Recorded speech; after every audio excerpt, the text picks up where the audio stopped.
several important details have already become known concerning not only episode 79, but also the further development of the Skibidi Toilet storyline. Information has also appeared not only about additional prices for the full 79th episode, but we have also been given details about episodes 80 and 81. While we already knew that these episodes were included in the Dafuk Boom list as the hottest episodes, today Mr. Boom revealed even more details. Among other things, a spoiler was leaked online in which the Duchess can be seen being attacked by a spider camera. However, judging by the image quality, the render itself is not yet complete, so there is no point in examining the frame in search of small details. They are simply absent or difficult to distinguish. In this video, we will find out when the second part of episode 79 will be released, learn about the Speakerman base, the new race, and more. There is a lot of information available today, and it may be important for understanding the further direction of the plot. Therefore, before starting the analysis, I ask you to support this video with a like and subscribe to the channel. Thank you very much. Well, let's get started. In a recent interview between iBio and Dafuk, quite a lot of new information was revealed. So let's start with the very first question. What happened to the Speakerman we saw at the end of episode 78? Apparently, Dafuk hints that we will find out what happened to him very soon, saying that we need to wait for the new episode to reveal this character. At least, I don't have any other logical explanations for this answer yet. Next question. Will we have more half-titans or executioners on each side? The answer is yes. By the way, do you remember the secret female agent? The one who could take the form of various objects. A car, a ficus tree, and a chair. And in season 25, she appeared in a completely new form, in the form of a human. It is she, apparently, who is responsible for transferring the consciousness of the deceased agents to the secret agent's computer. The next question raised in the interview concerned her. When will we see the secret female agent again? Dafuk replied briefly, soon. Honestly, it's difficult to draw any accurate conclusions based on such an answer. So far, this character does not play a significant role in the plot, and does not even reach the level of a secondary character. Most likely, she will appear very rarely, precisely in order to maintain the mystery. EBO also couldn't help but touch on a topic that is currently of particular interest to viewers, the most anticipated characters at the moment, the Titans Speakerman and Cameraman. In his question, he asked how long it would be before their return. Dafuk replied simply, no. However, it is important to take one thing into account. When Dafuk is asked questions that contain several characters or details at once, he may not answer all of them at once, but only some of them. Therefore, it is quite possible that only one of them will appear in the upcoming episodes, most likely the Titan Speakerman. Although, of course, these are just my assumptions. Nevertheless, it is worth paying attention to how much emphasis is currently being placed on the Cameraman base. It is in critical condition and on the verge of complete destruction. Perhaps this is not without reason. Perhaps it is a hint that one of the main characters should return at this very moment, to intervene in the situation and turn the tide of battle. Later in the interview, the question was raised about which episode we will see G-Man again. Dafuk, as usual, answered briefly, with just the word soon. However, if we analyze Dafuk's previous answers, we can see that when he limits himself to short or cryptic phrases, it often means that something really significant is in store for the character. In such cases, he tries not to reveal too much in order to maintain the intrigue and not spoil the impression of future episodes. Moreover, we already know that G-Man is working on some kind of secret weapon and is also striving to earn the complete, literally 100%, trust of Astro Juggernaut. This may mean that his role in the plot will soon become key. Personally, I suggest two possible scenarios for his return. The first is his appearance in the full 79th episode, possibly in the form of an additional scene where he will discuss or demonstrate the development of his secret weapon. The second and more likely option is his full return in the 80th episode, already in his completed form, namely with the final Titan suit. Don't forget that he still hasn't gotten his legs back since episode 77, so his full return will symbolize the completion of his transformation. Another important detail to note is that the speaker's base is still off-screen. Although we were promised its appearance a long time ago, even before the release of episode 77, we still haven't had the opportunity to see it on screen. When asked when viewers will finally see this base, Dafuk again gave a brief and vague answer, soon. Personally, I believe that it may well appear either in the full version of episode 79 as part of the bonus material, or in episode 80, where the base may become a key location for the events. Considering how important this structure is for the entire Speakerman faction, it is logical to assume that its appearance will be accompanied by something large-scale. For example, the return of the Speakerman Titan or preparations for a decisive battle. Incidentally, the assumption that the full version of the episode will reveal many key details is confirmed by the following question asked in the interview. The question was, how important are the additional scenes in the full episode, and will we see something in the season finale that reveals really important things? To which Dafuk replied unequivocally, yes, absolutely. The next episode will have a lot of very important moments that have been prepared earlier. This answer only reinforces the opinion that the full version of the episode will show us, if not all the answers, then at least the most significant ones that have accumulated recently. Most likely, we are talking about such issues as the fate of G-Man, the location of the Titans, as well as the potential disclosure of the secrets of some locations. For example, the Speakerman base, or the completion of the storyline around the Cameraman base. Initially, the release of the new episode was planned for June, or at the latest, July. However, according to Dafuk, due to certain difficulties in real life, as well as disruptions in the work schedule, he fell slightly behind schedule. This is quite understandable. Such projects require a tremendous amount of time and effort, especially at the final processing and rendering stage. In an interview, he was asked, "We know that the episode will be released in August without promising anything to people or speculating. When will the second part of 79 be released? The date may not be exact." Dafuk replied as succinctly as possible, "August." Of course, Dafuk deliberately avoids giving exact dates because an unforeseen situation can arise at any moment, be it problems with YouTube, technical glitches in SFM, or simply life circumstances. He doesn't want to make empty promises to viewers. And in my opinion, this is a very respectable and honest position. So all we can do is wait and hope that the episode will be released in the coming weeks of August. EBO also mentioned a question that concerned not the upcoming episodes, but the entire series as a whole. The question was as follows: how much time has passed in Earth years since the beginning of the Skibidi Toilet invasion?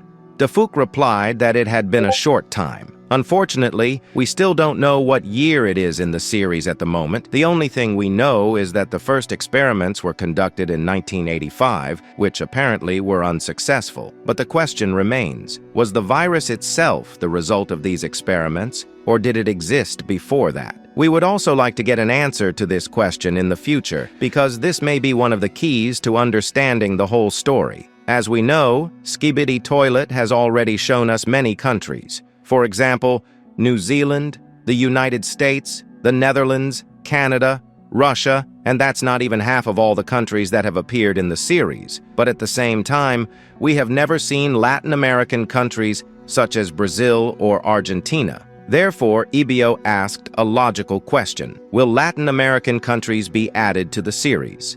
Dafuk answered briefly, but clearly, yes. The diversity of countries is indeed a good strategy. It not only expands the geography of events, but also helps attract viewers from all over the world. Just imagine, if a person from Brazil, for example, learns that an entire episode will be dedicated to their country, or even a specific city, it will undoubtedly arouse their interest and, most likely, warm emotions. And when EBO asked Dafuk a question, "Are you already thinking about a specific country that you want to add to the series?" Dafuk did not answer with words, but sent an emoji with a thoughtful expression. This essentially means that he has not yet decided which countries will appear in the next episodes. He is probably still thinking about how and where to best expand the geography of the series. EBO also touched on the topic of Astro Duke, rumors of whom began circulating back in episode 77. At that time, Juggernaut told G-Man that the Duke would not forgive his betrayal, which immediately made it clear that he was probably talking about one of the most influential characters. However, since then, the Duke has been somewhat forgotten, and no specifics about him have appeared in the new episodes. Therefore, EBO decided to clarify, will Astro Duke appear on screen before episode 90? To which Dafouk gave a clear answer, yes. So far, it is completely unclear what this character will be like. There are several assumptions. Perhaps he is the Duchess's husband, or perhaps he is a separate, extremely noble figure who occupies a high position in the Astro Toilet hierarchy, perhaps even higher than the UFO toilet. And it is quite possible that G-Man really is afraid of the Duke. This theory is confirmed by one of the interesting questions asked by Ibio. Will there be a character in the series that even G-Man is afraid of? Dafouk's answer was rather ambiguous. G-Man is afraid of nothing, except maybe one thing. At the moment, we don't know what Dafouk was hinting at. However, if you look closely at G-Man's behavior in previous episodes, it becomes clear that he is not just a strong character. He is a brilliant strategist with composure and endurance. He almost always escaped in critical situations. Just remember episode 73, where he stood his ground in battle against 3 Titans, even though he could have simply surrendered. Or the situation when he tried to establish contact with Titan TV Man, despite his constant provocations, insults, and even direct attacks. Such composure makes G-Man practically invulnerable morally. But perhaps it is the Duke, his former commander or a figure of higher order, who may turn out to be the only one G-Man truly fears. Even if he doesn't show it, the internal tension when meeting such a character can say a lot about G-Man's past and motivation. Remember how often you've encountered debates among viewers about which race in the series is the smartest? Probably quite often. This is not surprising, because each race has its own logic, approach, and strategic thinking, and each displays intelligence in its own way. Ibio decided not to guess and asked the question directly. Who, in Dafouk's opinion, is the smartest race in the series? To which Dafouk replied, all of them, in different ways. They have different values, but they have something in common. This phrase may seem vague, but if you think about it, he probably meant cunning when he said something in common. Indeed, each race demonstrated cunning in its own way. Sometimes this manifested itself in the use of tactical tricks, sometimes in political decisions, and sometimes in outright betrayal of their own allies for their own benefit. Yes, some races do it more often, some less often, but the fact that they have all used their allies for their own benefit at least once unites them. But of course, the common union is an alliance. Also, do you remember that Dafouk promised to show a new race or at least a new character in episode 81? And when Ibio asked the question, what will happen in episode 81? Dafouk replied as follows, it won't be a long episode, but it will be very interesting. What people have been speculating about a lot will happen in this episode. If we recall episode 74, during TV Man Daddy's teleportation, he captured a character very similar to PC Man for a split second, the one that viewers have been waiting for a long time. And it is quite possible that this is what Dafouk was talking about when he mentioned that something that many have speculated about will happen in the episode. This could mean that the episode will be dedicated to characters associated with the secret agent, possibly his team or a hidden faction. Such an episode could reveal many important plot secrets and push the story in a completely new direction. If PC men do appear, there probably won't be very many of them, but each will be a key character performing specific tasks. Perhaps their role will involve hacking, cyber attacks, or electronic sabotage, hacking cameras, opening secure doors, or even remotely infecting or destroying enemies through control systems. The next question was about the number of parts in episode 80. According to Dafouk, the series will consist of 2 to 3 parts, but most likely there will be 3, similar to episode 70. Judging by this format, we can assume that the first part will serve as a setup, showing the preparation and lead-up to the main events. The second part will be the development of the action, where the main confrontation or important plot twists will begin, and the third part will be the climax, possibly with unexpected twists or a dramatic finale. The consequences of these events will most likely be shown in the full version of the 80th episode, as well as in the 26th season, which logically will be a new stage in the development of the plot. The next question was again about Astro Duke, but this time it was not about his appearance, but about his strength and power. The question was something like this: how powerful is Astro Duke? To which Dafouk replied briefly, he's pretty powerful. However, even here things are not so clear-cut. It is unclear whether Dafuk was trying to temper expectations with this answer so that viewers would not overestimate the character in advance, or whether, on the contrary, he deliberately left everything vague in order to maintain the intrigue until the Duke's appearance on screen. And the last question in the interview was, have you thought about how to speed up the production of episodes this year, for example, by dividing them into more parts or something like that? To which Dafuk simply replied, yes. Indeed, the problem of long waits for new episodes does exist. Sometimes 2 to 3 months pass between episodes, and during this time, viewers have time to cool off, losing interest and emotional involvement in the plot. The atmosphere of intrigue dissipates, and returning to the series requires time and re-immersion. Dafuk understands this and is looking for ways to optimize production. In particular, he has already considered the option of creating a team to help him with the animation. However, as he himself admits, this is not easy. He has already tried to hire people, but he was not satisfied with the result because the episodes were not made the way he imagined them, and given his individual style and attention to detail, finding the right specialists is really difficult. As a result, there are 2 possible paths for future development. Either the episodes will be broken down into more parts, for example, 4 to 5, in order to release them faster and more regularly. Either the series will be released in the same format, but with fewer visual effects, since they take up the most time during production. Finally, I want to mention something quite important about the redesign of Watchmen of Doom. It will receive a major visual update. Here's what EBO has to say about it. Earlier, Dafuk Boom allowed me to express my opinion about the new design of Watchmen of Doom. Without revealing any details, Boom showed it to me, and now I can say that it looks really powerful, even more impressive than before. At first glance, it's clear that his power has increased. That's my personal opinion. He has new visual elements that make his image much more impressive. As for the details, you'll see for yourselves when the episode comes out.